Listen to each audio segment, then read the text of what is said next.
You will hear a man talking to a receptionist at a hotel. First, you have some time to look at questions 1 to 7.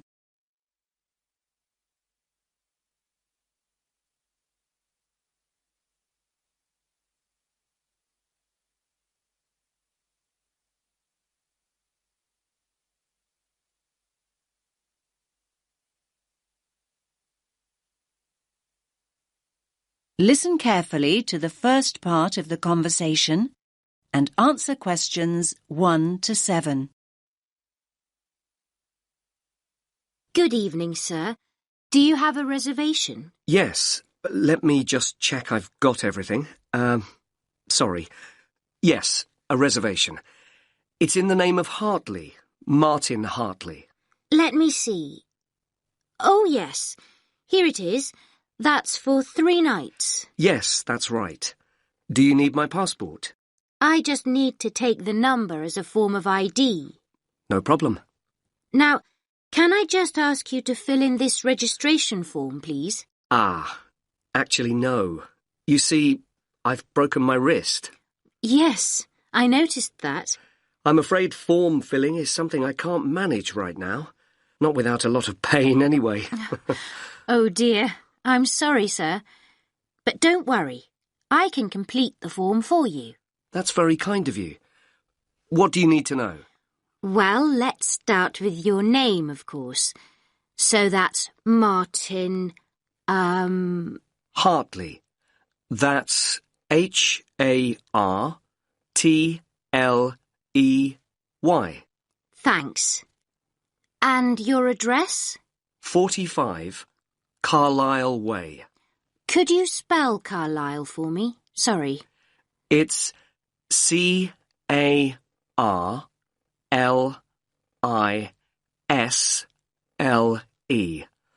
You don't pronounce the S. Carlisle Way. And that's in Lewes. LEWES. And is there a state? I don't think you have states in the UK. No, we have counties. It's East Sussex. Sussex is with double S. The postcode is LW4 6AU. Do you want my phone number? Actually, no. We contact people by email now. Ah, yes. And send me lots of advertising too, I suppose. My email is hartleynitram@yahoo.co.uk. Sorry. A bit slower, please. Hartley, my surname, then Martin backwards, NITRAM. That's all one word. And all lowercase? That's right. No capitals. At yahoo.co.uk. Thank you very much, Mr. Hartley. And could you give me your passport now, please? Thanks. You can have that back now. And that's for 3 nights, so checking out on Sunday morning? OK. You're in room 16. That's on the first floor, overlooking the courtyard. Here's your key. Would you like somebody to take your bag? Now you have some time to look at questions 8 to 10.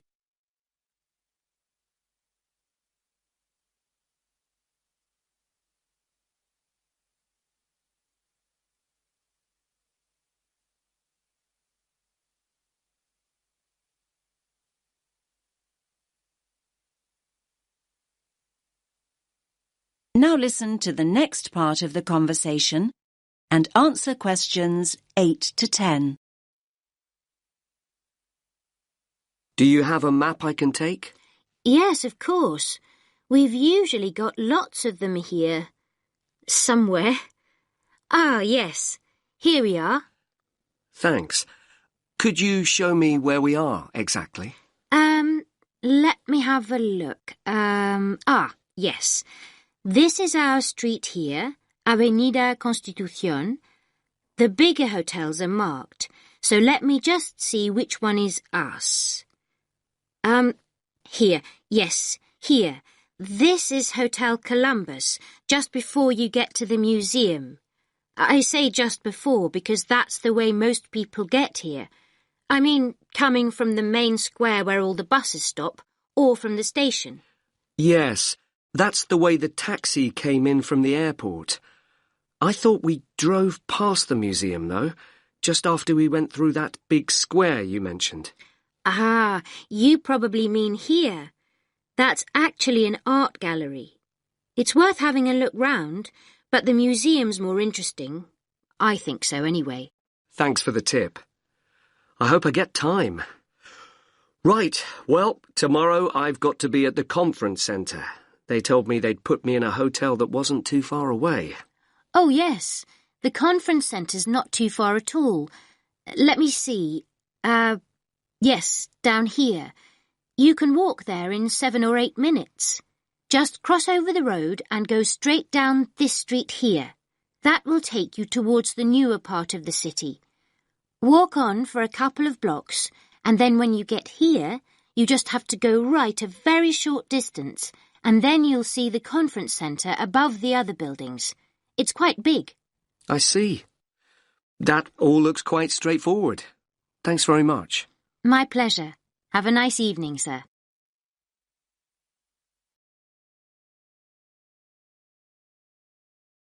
That is the end of part 1.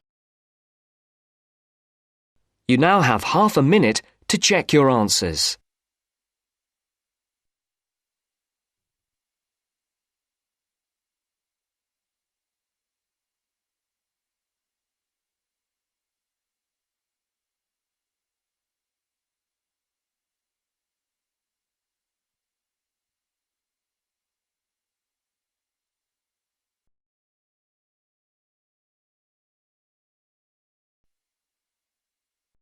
Now turns to part 2.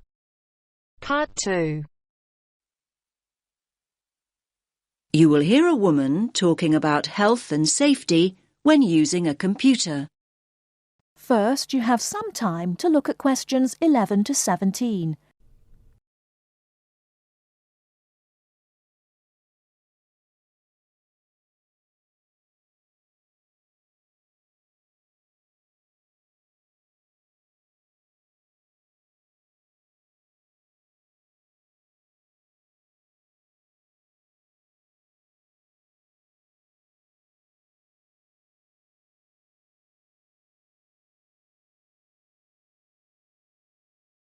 Now, listen carefully and answer questions 11 to 17.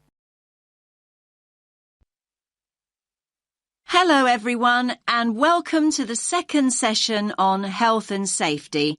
And today we're focusing on health and safety when using a computer.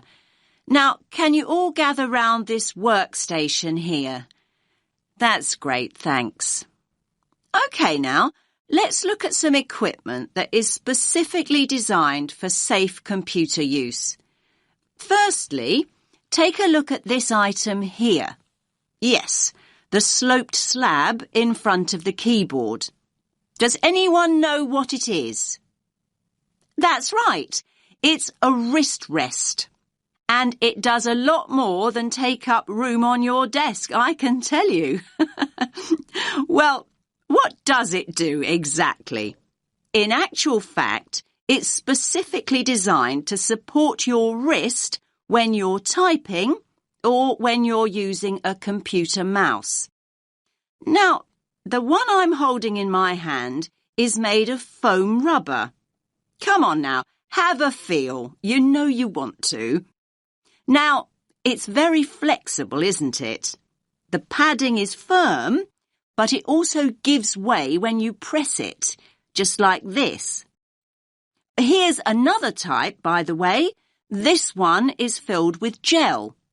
Now, like the foam rubber type, it's got a firm surface, but when you press it like this, it gives way with a little spring. However, not all wrist rests are flexible like that. Some are made from hard plastic. That doesn't sound like a comfortable support for your wrist, does it? So, not to be recommended. OK, so we know what kind of material we're looking for in a wrist rest. But what else do we have to think about before we choose one? Now, look again at the foam rubber wrist rest here. You can see that the slope of the wrist rest and the height and the width too match the front edge of the keyboard here. And there are no sharp edges. Look, it's really nice and smooth. Now, we know it's a busy time for you all at the moment. You're busy with assignments in between the hours you're spending browsing the net and going on social networking sites. Well, just think about how hard your wrist has to work. So, using a wrist rest like this one can really help in a number of ways. First of all, it helps you keep your wrist straight when you're using your computer. I'm demonstrating this now. As you can see, my wrist is neutral and straight rather than bent up and down. See what I mean? Now, it can also provide padding for your hands. It works in much the same way as a cushion, so it makes your desk much more comfortable. Now, please note, I did say cushion rather than pillow. We don't want you students to be too comfortable. Another advantage of a wrist rest is that it stops your hands from dropping off the edge of the keyboard. A wrist rest can also relieve tension and soreness in your neck and shoulders. And how does it do that exactly? Well, it removes the weight of your arm from your shoulders and neck altogether. So there are a lot of benefits, aren't there? However, most people never learn how to use a wrist rest correctly. In fact, leaning your wrists on a wrist rest for long periods can put a lot of pressure on the undersides of your wrists, just here. Now you have some time to look at questions 18 to 20.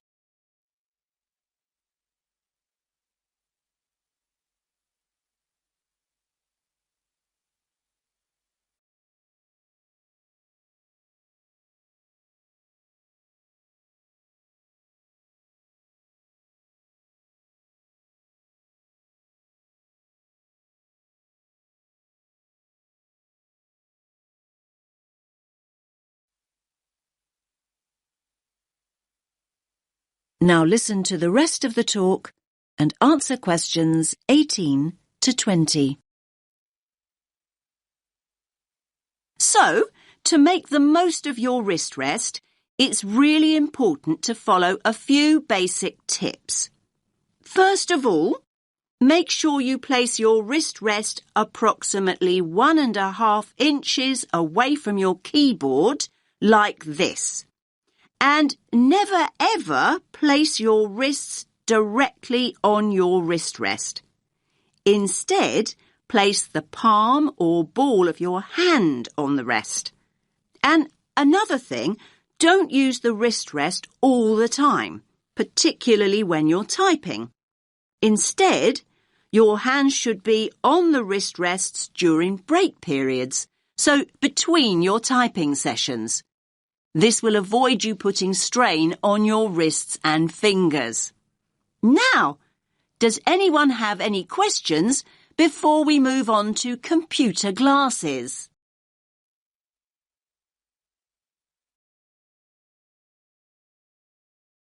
That is the end of part 2. You now have half a minute to check your answers.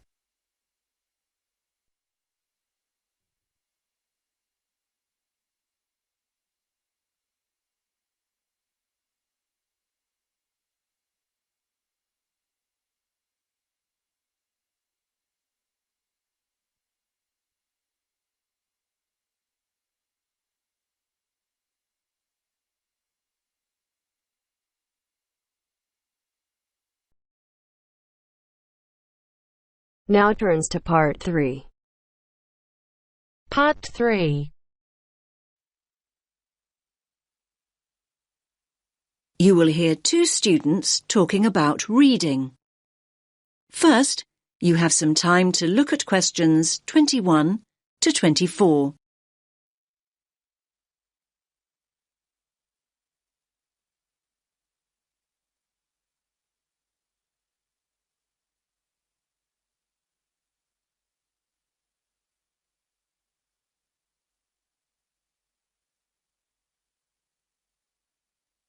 Listen carefully to the first part of the conversation and answer questions 21 to 24.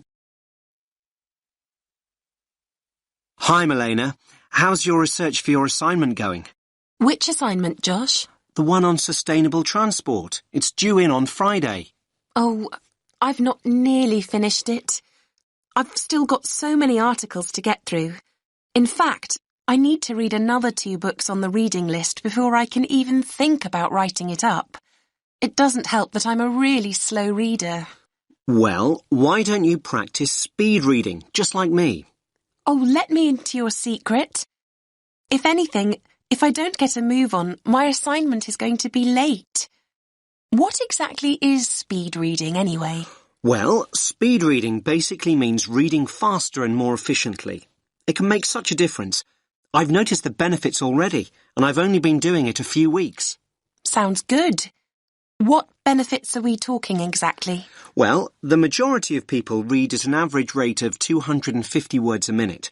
So that means that an average page in a book or document would take you around 1 or 2 minutes to read.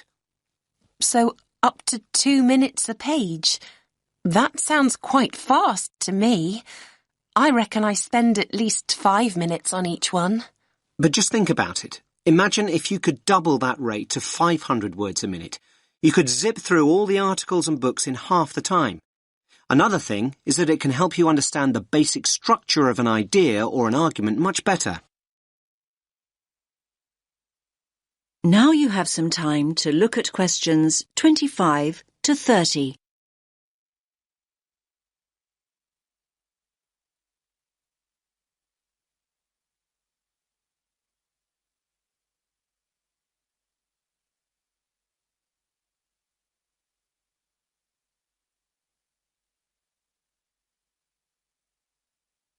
Now listen to the next part of the conversation and answer questions 25 to 30. You make speed reading sound like some kind of sport. Well, actually, speed reading is a bit like playing sport. I like to think it's similar to running. Running?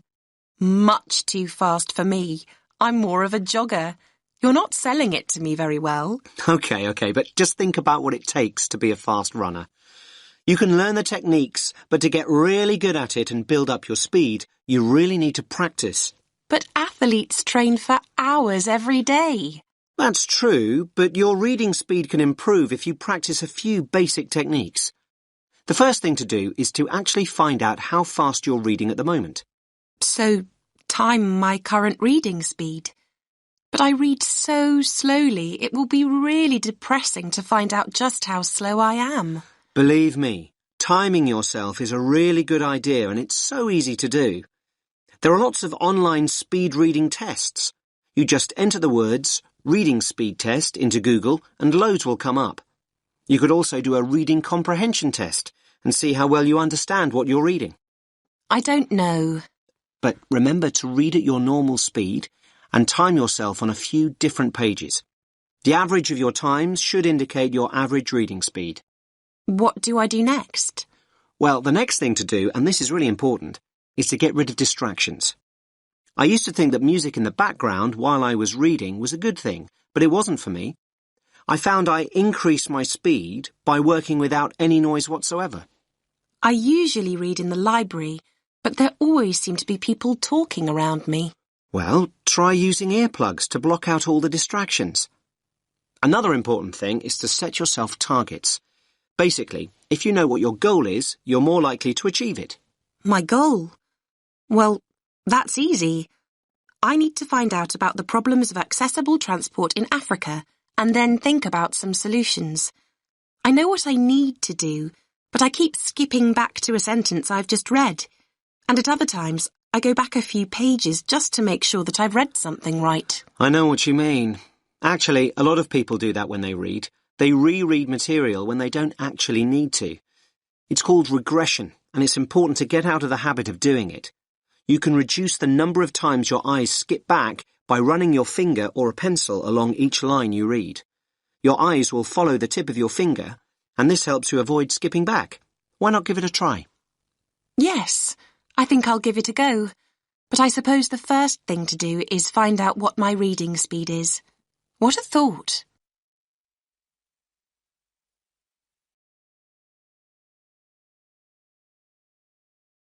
That is the end of part 3. You now have half a minute to check your answers.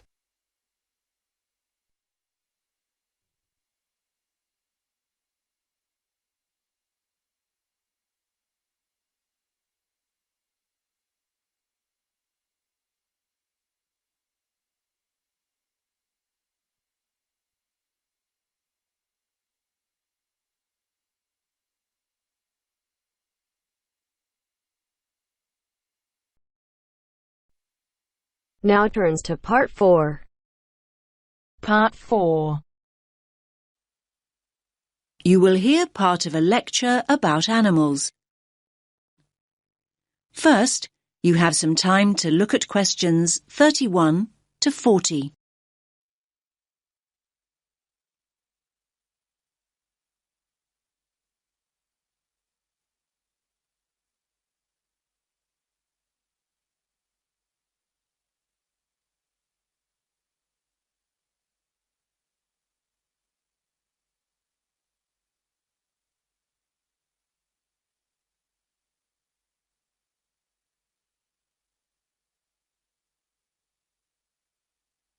Listen carefully to the lecture and answer questions 31 to 40. In today's lecture, I'm going to talk about avoiding predation. What does that mean, I hear you say? Well, you probably know the word predator. I'm sure you've all seen Predator the movie. Well, a predator is any animal that hunts and kills another animal. That animal, and I was going to say that smaller animal, but it's not always the case, is the prey. An owl, for example, is a predator, and a mouse is its prey. A lion is a predator, and a much bigger animal, a buffalo, for example, is its prey. So when I say avoiding predation, what I mean is not being caught and eaten. For many small animals, not being caught and eaten is pretty much a full-time job. Many animals that are predators themselves may be the prey of another, usually bigger animal. This is what we popularly call the food chain. So, how do animals avoid predation? Well, they have what we call defense mechanisms. These are ways in which the species has adapted over time to give it an advantage over its predators. Any adaptation of this kind increases the species' chances of survival. Over time, species that have not adapted, that is, developed some sort of defense mechanism, have met with extinction.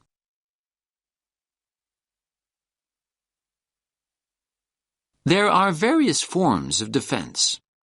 The first is probably very obvious, and that's speed. Predators can't feed on what they can't catch. Running away is a very effective defense mechanism, as some of you can probably remember from primary school. Flight is even more effective. Species which have developed the ability to fly over time have an enormous advantage. Far more birds would be a meal out in the wild if they couldn't fly. The second mechanism is protective coloration. You might hear the word camouflage used too, but I personally find that too simple a term when it comes to the animal kingdom. Protective coloration includes a number of slightly varied mechanisms within the overall term. Some animals blend in with their background. A chameleon is a good example. It sits on a tree and it looks like the branch of that tree. Butterflies have what we think of as beautiful patterns, not to be beautiful, but to confuse and warn off potential assailants. They blend in with the flowers around them, but may also look like something else. Some butterflies have patterns that look like huge eyes, and a would-be predator is scared off. There are all sorts of stories about how the zebra got its stripes, and not many people really know what the stripes are there for. Well, that type of coloration is called dazzle camouflage. A zebra stands out when alone and stationary, but when zebras move rapidly in a herd, their stripes create motion dazzle, a confusing, flickering mass to the eye of a lion or cheetah that might be giving chase. Selecting a target becomes far more difficult. Now, of course, animals are caught. They're frequently caught, but that might not mean the game's up. Some animals make themselves difficult or horrible to eat. Hedgehogs have sharp spines that deter a predator from tucking in even when it's captured its prey. The predator is very likely to give up when a spine gouges an eye or gets lodged in its throat. Numerous species of creature, turtles or snails for example, have developed a tough outer shell that makes it almost impossible to devour. One of my favorite creatures is the skunk, which emits a repulsive smell on being cornered, enough to send any attacker herring back into the undergrowth. In a similar way, some sea-dwelling mollusks can emit an ink cloud that fills the surrounding water, concealing it from a predatory fish that may be circling. There are frogs that go one step further. They're so poisonous that even if a predator does try and eat them, it'll probably keel over and drop dead first. Now, you'll probably be surprised, but I'm going to go on to talk about plants. Yes, many plants have defense mechanisms in exactly the same way as animals. You've probably all been stung by a nettle at some time. That is the end of part 4. You now have half a minute to check your answers.